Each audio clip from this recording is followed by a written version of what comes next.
It's pretty unusual to have so many top bureaucrats lining up to answer questions from reporters. But the government pulled out all stops today to reassure Canadians that its computers and their privacy are safe. We're confident that we've prevented government information, including the personal information of Canadians, from being breached.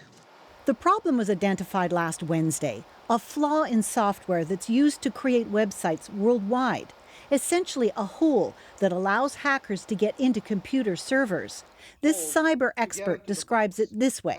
It's basically a cat and mouse game where you patch those holes and that means you can go in. But as soon as there's a new hole, and that's the vulnerability, somebody can have access to the actual server where information resides.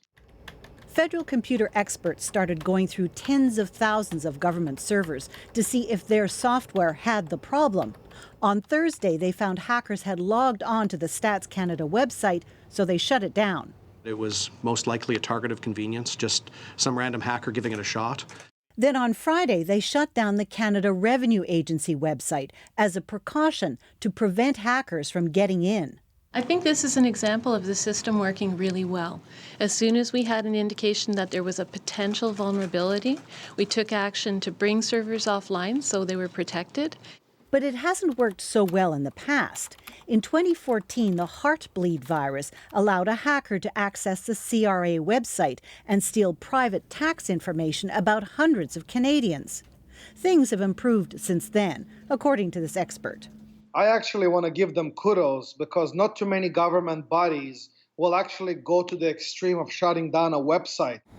The websites are operating normally now, but federal IT specialists are still checking to make sure they've found all the flaws in the system.